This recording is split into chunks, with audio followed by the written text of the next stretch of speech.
이런 얘기를 하시는 분이 있어요. 대표님 말씀에 동의를 해요. 투자를 해야 되고 주식을 가지고 있어야 된다. 이거는 동의하는데 한국은 아니다. 왜냐하면 미국이라든가 이런 나라는 전 세계를 상대로 하니까. 그러면서 하시는 말씀이 올해 뭐 나스닥은 뭐 30% 상승을 했는데 한국은 뭐 4% 상승밖에 못했다. 이런 얘기 하시는 분도 있거든요.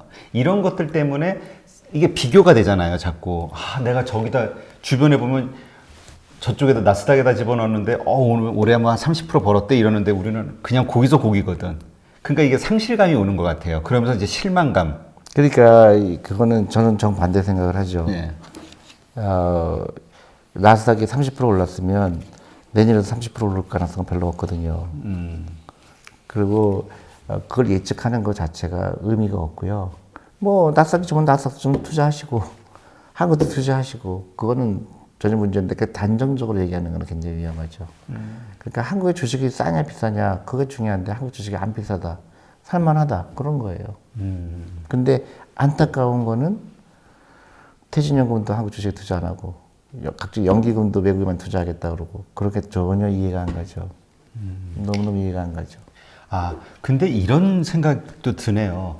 그러니까 지금 대표님 말씀대로 장기 투자를 한다고 하면 지금 20%가 올랐던 30%가 올랐던 5%가 올랐던 내가 지금 팔 게 아니잖아요. 당연하죠. 그러니까 이익 실현이라는 관점에서는 의미가 없는 거네요. 의미가 없죠. 제가 말씀드린 게 아까 재테크가 아니라니까 주식 투자는. 주식 투자는 노후 준비예요. 그러면 내가 만약에 내가 40살이다, 30살이다 그러면 30년 있다 찾을 건데 왜 6개월, 1년이 중요하죠. 아마 이런 심리 때문에 그런 게 아닐까 싶은데요. 그 아까 말씀하셨듯이 이거 약간 갬블처럼 되는 거죠. 그래 30% 올랐을 때 이제 여기서 좀 팔고 좀 기다렸다 조정 나오면 또 쌀 때 들어가고 이런 어떤 타이밍을 잘 맞추면서 돈을 불리겠다. 이런 대부분 생각. 이제 주식 투자의 전문가라는 분들이 그렇게 얘기를 하죠. 네. 근데 그거는 최악의 방법이에요. 그럼 알 수가 없는 거를 알려고 하는 거예요. 저보고 미국 주식이 내년에 어떻게 될 거예요? 그걸 어떻게 알아요? 모르는 겁니다.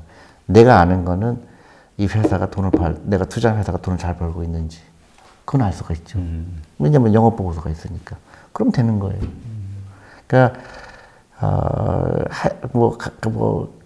한 시간 강의 들었다고 해서 주식에 투자하고 그런 거는 불가능하지만 네. 제가 얘기하고 싶은 거는 저도 이제 주식 투자 경험이 30년이 되니까 이제 좋을 때도 있고 나쁠 때도 있잖아요. 근데 결국은 주식은 파는 게 아니라는 결론에 도달해요. 갖고 있는 거에 즐거움입니다. 내가 삼성전자 주식을 10주 갖고 있으면 지금 얼마죠? 한 50만 원 되겠죠. 근데 내년에 보니까 또 계속 여유자금을 사니까 50만 원이 100만 원 되는 거고. 그다음 100만 원 뭐 나중에 20년 기다렸더니 그게 매덕이 돼 있고 너무 자연스러운 거예요. 근데 그게 그 돈이 내가 빚을 내서 산 게 아닌 거예요. 월급의 10%.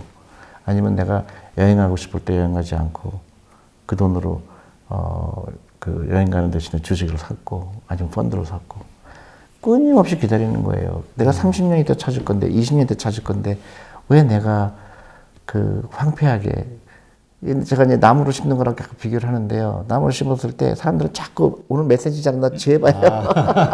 그래서 안 자라면 뽑아버려요. 그리고 또 새로운 거 심어요. 그러니까 평생. 그 비유 좋은데요?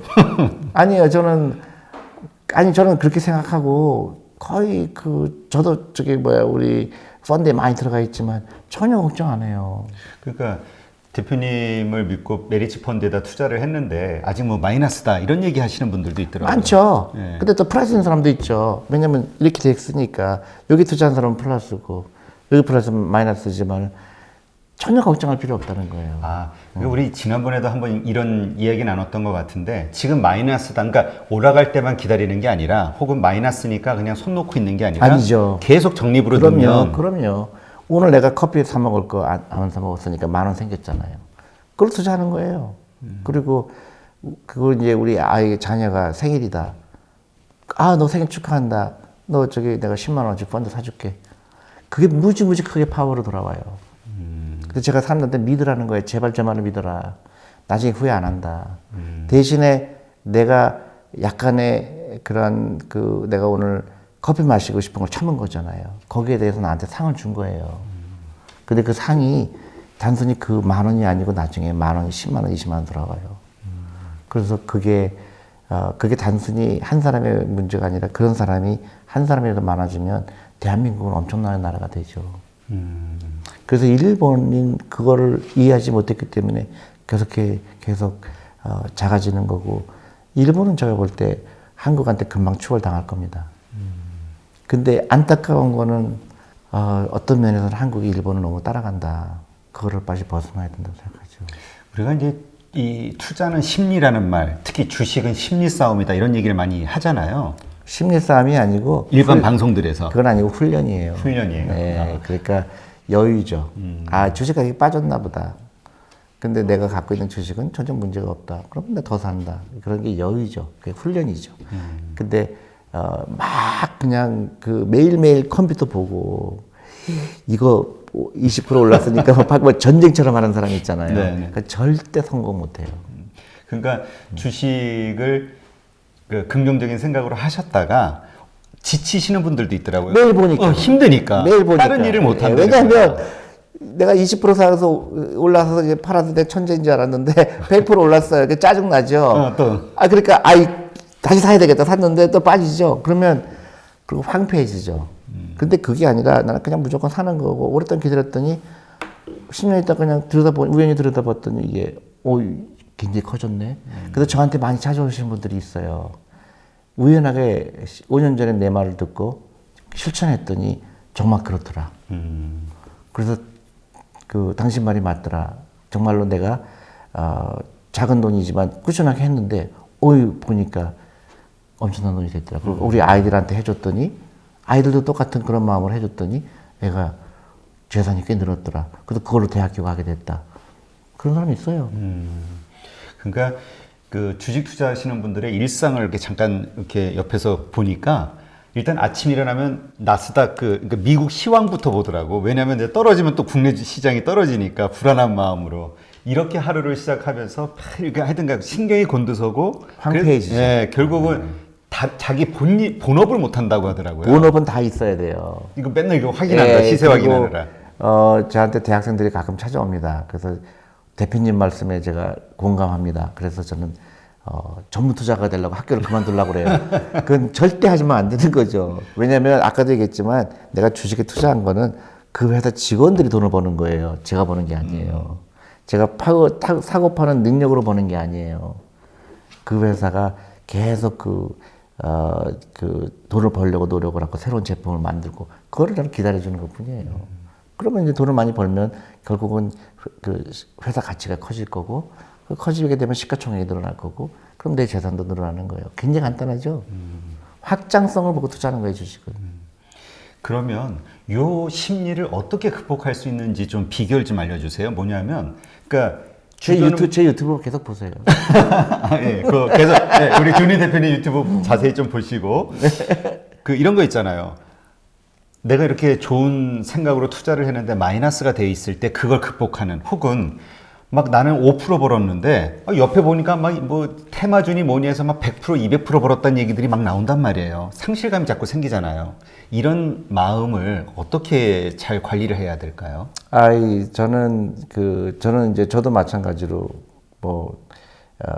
저는 좀 그런 거에 대해서 좀 쉽게 극복하는데요. 제가 알거든요. 테마주 산 사람도 망할 거 알거든요. 그렇기 때문에 여유가 있는 거예요. 그리고 저도 이제 코리아 펀드를 운영할 때 어떤 때는 어떤 한 달은 굉장히 시장에 비해서 저희가 시장을 따라가지 못했어요. 근데 그때 보면은 누가 대통령 나온다고 그래갖고 테마주라 그래갖고 거기 막 상한가를 계속 치고 막 이럴 때 저는 그때 놀러 가요. 저거 다 저기 다 저거 망할 수밖에 없는 건 제가 알아요. 근데 결국 그렇게 돼요. 시장은 굉장히 영리해요. 근데 그 영리함을 믿는 거고 나도 같이 영리해야 되는 거예요. 그래서 펀더멘털을 보고 투자하라는 게 그런 얘기죠. 이 회사가 돈을 잘 벌고 있으면 걱정할 필요 없어요. 근데 저쪽이 막 상한가 치잖아요. 그러면 내가 불안하잖아요. 그러면 그건 안 돼요. 근데 그거 다 망하게 돼 있어요. 그렇게 펀더멘털이 하지 않은 거에 믿고 투자하는 거는 망할 수밖에 없죠. 특히 한국의 테마주라는 거 절대 믿으면 안 되죠. 그리고 사고 팔고 단기 거래도 절대 아니죠. 주식은요, 파는 순간 사지 말았어야 돼요. 팔지 않아야 하는 주식을 사 모아야 그럼요. 된다. 근데 이제 어쩔 수 없이 팔 때가 오죠. 그 예외 조항이에요. 팔 때가 예를 들어서 뭐, 아무런 이유도 없이 회사 가격이 2배가 됐다. 그러면, 이거 왜 이러지? 그때 조금 프라핏 테이킹 할 수도 있고. 그 다음에 세상이 변한 거죠. 예를 들어서 옛날에는 아날로그 시대였는데 지금은 이제 그 디지털 시대다 보니까 예를 들어서 뭐, 코닥 같은 경우 다 망하잖아요. 내가 코닥 갖고 있었다 그러면, 야, 이건 더 이상 돈을 못 벌. 그런 케이스가 와요. 한국에 예를 들어서 철강이 옛날에 돈을 많이 벌었지만 철강이 더 이상 돈을 벌 수 없으니까 뭐 게임즈로 간다든가 부가가치가 높은 데로 옮겨가는 건 어쩔 수가 없는 건데 그거는 내가 나름대로 좀 연구할 필요가 있죠. 근데 그게 그렇게 어렵지 않아요. 그러니까 하여튼 그러한 훈련, 그러니까 역시 그래서 대표님 말씀대로 자기 마음 다스리는 훈련이 돼야 되는 거네요. 훈련이 돼야 되죠. 예, 어떤 상황에서도. 그리고 이제 그 훈련이 되는 사람들은 긍정적인 사람들이에요. 그리고 일단 첫 번째 주식 선택이 펀더멘탈을 기본으로 해서 그렇죠. 평생 가져갈 만한 주식을 선택하는 거네요. 그렇죠. 그러니까 내가 20년 기다릴 거면 지금 20% 30% 빠지는 건 아무런 의미가 없어요. 그래서 계속 더 사는 거예요. 오히려 더 많이 살 수 있는 기회니까. 그거를 이제 바겐 헌팅이라고 그래요. 제가 그 말씀 들으니까 네. 그 워렌 버핏의 인터뷰를 한번 본 적이 있는데 주가가 자기가 투자한 주식이 싸준 거예요. 그러니까 워렌 버핏 그 말을 하더라고요. 너무 좋다고. 그럼요. 싸게 더 많이 살 수 있는 당연하죠. 기회가 바겐 있으니까. 세일하는 거죠. 그러니까 내가 만약에 정말 선택이 올바랐다면 지금 가격이 떨어진 것을 막 아쉬워하고 뭐 저 슬퍼할 게 아니라 오히려 더 사모아야 되는 기회라고 봐야 되는 그렇죠. 거네요. 그렇죠. 그러니까 주식 가격이 올라가는 거를 그렇게 좋아할 필요 없는 거예요. 내가 30년 후에 가격이 중요하지. 그러니까 내가 돈이 필요한 그 시점에 그렇죠. 높이면 되지. 그렇죠. 그 그러니까 전에 그렇죠. 예를 들어서 내가 10,000원 주고 샀는데 15,000원 되면 내가 계속 그 주식을 산다고 치면 15,000원에 사야 되잖아요. 그러면 펀드도 마찬가지인가요? 펀드도 마찬가지죠. 지금 만약에 제가 저 대표님 펀드에 했는데 지금 마이너스 20%예요. 마이너스 30%예요. 그러면 이 시점에 하게 되면은 이게 더 좋아지는 건가요? 주식처럼? 저는 마찬가지예요. 주식이나 펀드는 마찬가지예요. 그러니까 근데 그것조차도 이제 마켓 타이밍이죠. 그러니까 이 펀드 매니저가 어떤 철학을 갖고 있는지가 더 중요하죠. 그러니까 예를 들어서 내가 펀드를 사러 가면 은행이나 이런 데 가면 그 직원이 아마 이렇게 얘기할 거예요. 6개월 동안 수익률이 이게 제일 좋아요. 이거 사세요. 그게 최악의 방법이에요. 절대 그런 건 피해야 돼요. 그러니까 단순히 그 수익률이 얼마였기 때문에 사는 거는 제일 바보 같은 거죠. 보통 우리 펀드 선택할 때 지난해 수익률을 보고 선택을 절대로 하지 말아야 되고요. 그 제일 중요한 거는 펀드를 볼 때 펀드의 턴오버라고 그래요. 그 펀드의 그 사고 파는 비율. 그게 만약에 막 300% 400%다 그러면 그 펀드 피하는 게 좋아요. 그거는 펀드 매니저가 그 펀드 매니저 투자 철학이 단기라는 얘기거든요. 그러니까 한 20% 30%에 대한 펀드를 골라야 돼요. 그거는 오랫동안 갖고 있는 펀드 매니저의 철학이거든요.